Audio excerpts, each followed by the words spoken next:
మరి ఇది మోసం కాదా అని అడుగుతా ఉన్నా. ఇదే చంద్రబాబు నాయుడు గారు అసెంబ్లీ వేదికగా ఆయన చెప్పిన మాటలు ఏమని చెప్తా ఉన్నాడు? భయం వేస్తూ ఉందంట. మేము సూపర్ 6 అనే హామీలు ఇచ్చాము, అది చూస్తుంటే భయం వేస్తూ ఉంది, ముందుకు వెళ్ళలేని పరిస్థితులు, ప్రజలు ఆలోచన చేయాలంటున్నాడు. అంటే దానికి అర్థం ఏంటి?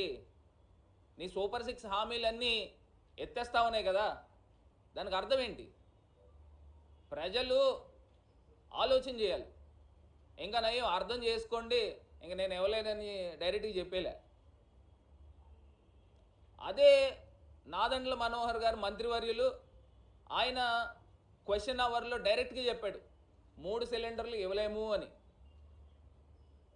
మరి ఇదే మంత్రి లోకేష్ గారు ఆయన ఏం చెప్తా ఉన్నాడు?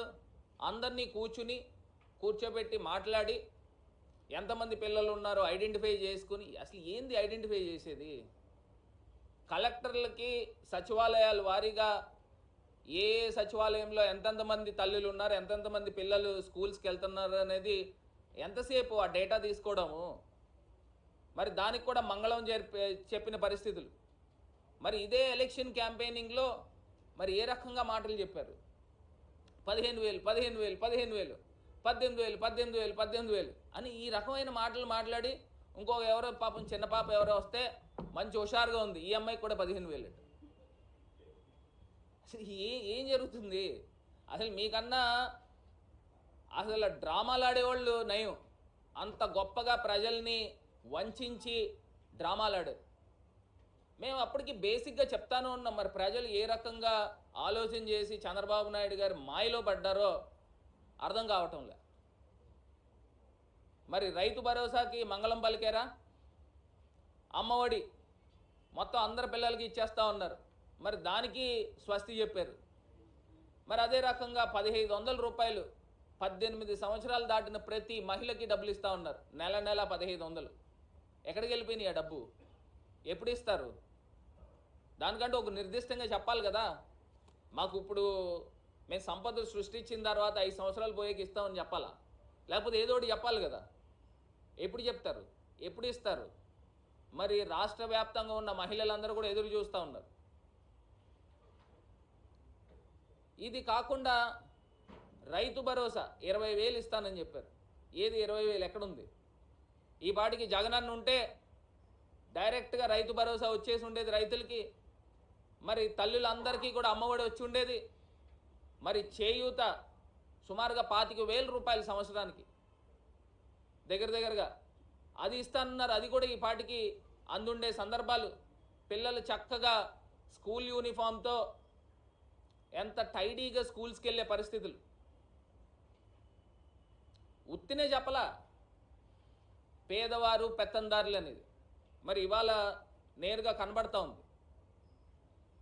ఇది కాకుండా శాండ్ గురించి మాట్లాడారు.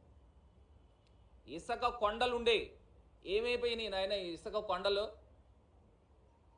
బకాసురులాగా మొత్తం ఇసుక కొండలన్నీ కూడా మింగేసిన సందర్భాలు.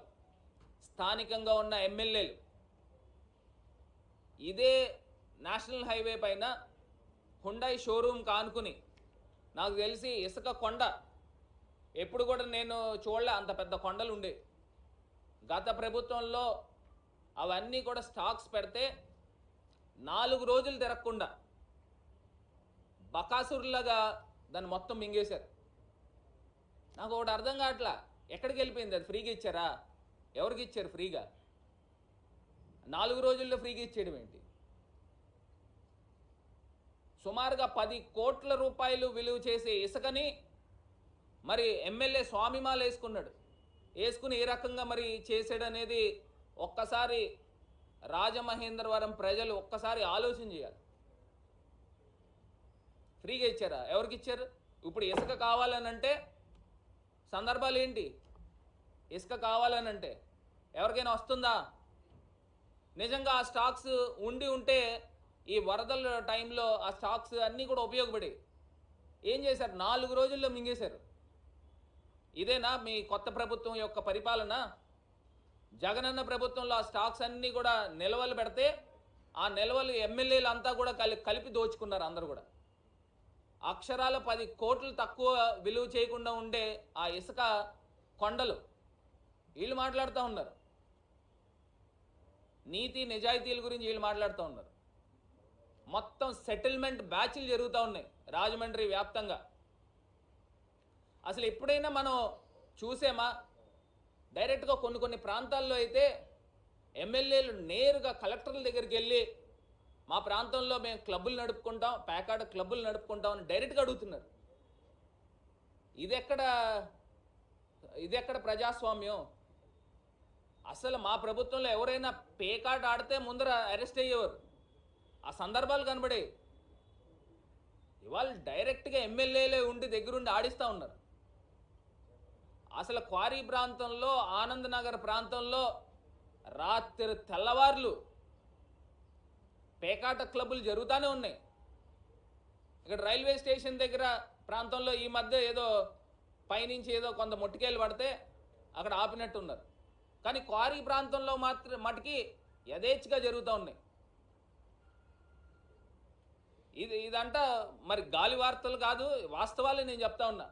ఇందులో ఎమ్మెల్యే వాటా ఎంత అని అడుగుతా ఉన్నా. ఈ పేకాట క్లబ్బుల్లో ఎమ్మెల్యే వాటా ఎంత? ఆనంద్ నగర్లో క్వారీ ప్రాంతంలో 3-4 చోట్ల ప్రాంతాల్లో వందల మందితో పేకాట క్లబ్బులు జరుగుతూ ఉన్నాయి. అసలు మా ప్రభుత్వంలో ఎక్కడైనా ఉక్కుపాదంతో తొక్కాం, ఎక్కడైనా పేకాట క్లబ్బులు జరుగుతూ ఉంటాయి. వీళ్ళే ఎమ్మెల్యేలు డైరెక్ట్గా అధికారుల దగ్గరికి వెళ్తున్నారు, ఎస్పీల దగ్గరికి వెళ్తున్నారు, పోలీసుల దగ్గరికి వెళ్తున్నారు. కొంచెం సైలెంట్గా ఆడించుకుంటామండి. అసలు ఏంటిది? ఎక్కడికి వెళ్ళిపోతా ఉన్నాము? మళ్ళీ ఇసుక దగ్గరకు వచ్చేసరికి బ్లాక్ మార్కెట్ ఏ రకంగా జరుగుతుందనంటే ఆధార్ కార్డులు పెట్టుకోవడం, ఆధార్ కార్డులు వాళ్ళ తాలూకా వాళ్ళని పెట్టుకోవడం, ఇసుక తీసుకోవడం. పాపం లైన్లో నుంచున్న లారీలకి అవన్నీ కూడా పక్కకి వెళ్ళిపోవాలి. ముందర వీళ్ళ తాలూకా వాళ్ళకి బ్లాక్ మార్కెట్. మళ్ళీ లారీకి 2000-3000 అదనంగా ఆ ఆధార్ కార్డు వచ్చినోడికి అతను డైరెక్ట్గా అక్కడి నుంచి ఇచ్చేయడం.